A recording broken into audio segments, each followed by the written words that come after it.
다음은 법무부 장관 후보자입니다.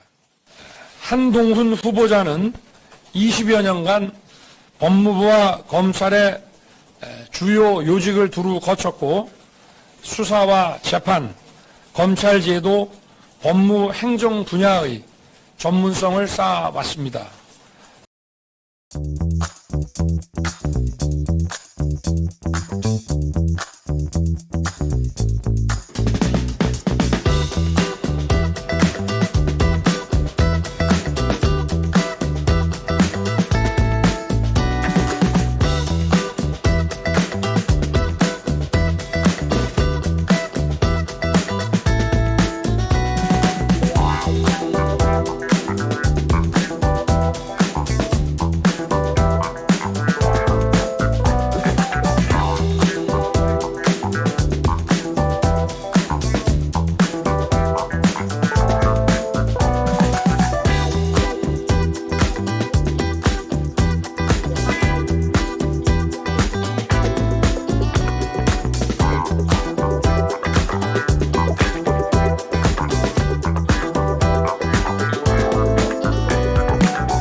건을 가진 한덕수 국무총리 후보자께서도 함께 입장하셨습니다.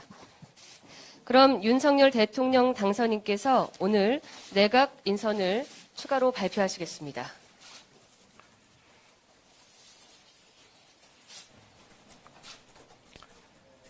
존경하는 국민 여러분, 장관 후보자와 대통령실 인선을 발표하겠습니다. 다음은 법무부 장관 후보자입니다.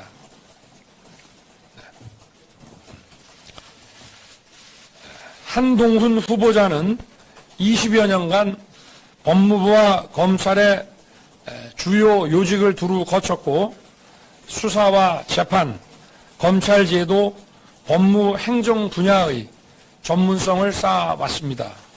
앞으로 법무 행정의 현대화 그리고 글로벌 스탠다드에 부합하는 사법 시스템을 정립하는 데 적임자라고 판단했습니다.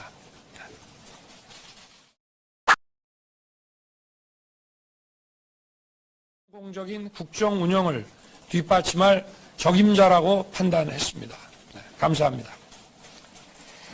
네, 이어서 윤석열 대통령 당선인께서 내각 인선과 관련한 언론인 여러분의 질문에 직접 답을 하겠습니다.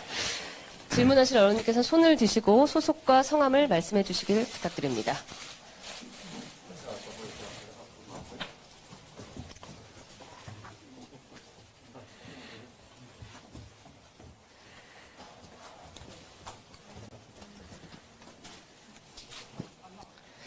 마이크 좀 교체해 주십시오.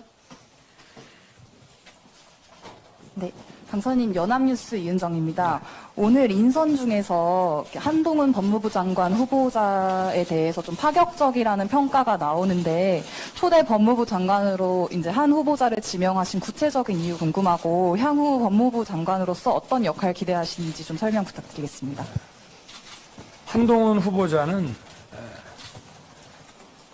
수사와 이런 재판 같은 법집행 분야뿐만이 아니라 법무행정 또 검찰에서의 그 여러 가지 기획 업무 등을 통해서 이 법무행정을 담당할 최적임자라고 저는 판단했고 절대 파격 인사는 아니라고 생각합니다.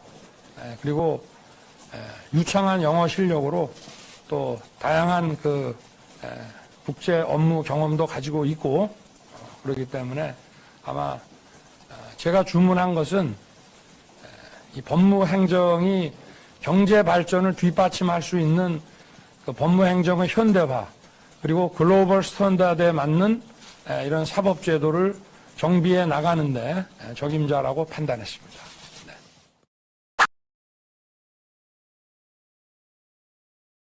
예, 매일경제신문 이종혁 기자입니다. 저 법무부 장관 후보자께 여쭙고 싶은데 우선 그 인수위에서 이제 법무장관 수사 지휘권 폐지를 약속을 하셨는데 그 후보자께서 이제 장관이 되신 후에도 그런 기조는 변함없이 이어진다고 할 수 있을지, 그리고 두 번째는 이제 후보자님께서 27기신데 사실 27기신데 가뜩이나 연소화된 이제 검찰이 더욱 그 연소화 심해지는 것 아닌지 이런 우려에 대해서 한번 답 주시면 감사하겠습니다. 예, 안녕하십니까. 한동훈입니다. 두 가지 말씀 주셨는데요. 첫 번째 말씀은 당선인이 이미 약속한 것이고, 저도 지난 박범계 장관, 추미애 장관 시절에 있어서 수사지휘권이 남용된 사례가 얼마나 국민에게 해악이 큰 것이었는지에 대해서 실감하고 있습니다. 제가 장관에 취임하더라도 수사지휘권을, 구체적인 사건에 대한 수사지휘권을 행사하는 일은 없을 거라고 말씀드립니다. 두 번째, 연소, 나이나 기수를 말씀하신다면, 대한민국은 이미 여야 공히 20, 30대 대표를 배출한 진취적인 나라입니다. 제가 지금 거의 50이 됐고, 그리고 공직 생활에서 이 분야에서만 20년 넘게 근무를 했습니다. 이런 정도 경력을 가진 사람이 나이나 경력 때문에 장관직을 수행하지 못할 만한 나라는 아니라고 생각하고요. 그리고 기수문화는 국민의 입장에서는 철저히 아주 지엽적인 겁니다. 제가 그동안 해온 경험을 바탕으로 용기와 헌신으로 최선을 다할 거라는 말씀을 드리겠습니다. 예. 저 맨 뒤에 아까부터 손 들고 계셔서요. 말씀 주십시오. 네, TV조선 한송원인데요. 크게 두 가지 질문 드리고 싶은데, 지금 민주당이 검수완박 추진을 하고 있는데 법무부 장관으로서 생각하시는 방향이나 좀 대응 방안이 있으실지 여쭙고요. 또 두 번째로는 좀 이른 질문일 수 있는데, 법무부 장관이 직권으로 상설특검이 가능한데, 그 대장동 사건 등에 대해서 특검 가능성이 있을지, 좀 생각이 있으실지 좀 궁금합니다. 지금 한창 얘기가 되는 검찰 수사권 박탈의 문제에 대해서는 제가 간단하게 지금 현재 개인으로서 의견을 말씀드리면, 이 나라의 모든 상식적인 법조인, 언론인, 학계, 시민단체들이 전례 없이 한 목소리로 반대하고 있습니다. 최근에 공론의 장에서 이런 식의 만장일치 반대가 있었는지 저는 들어보지 못했습니다. 심지어 민변과 참여연대도 반대하고 있죠.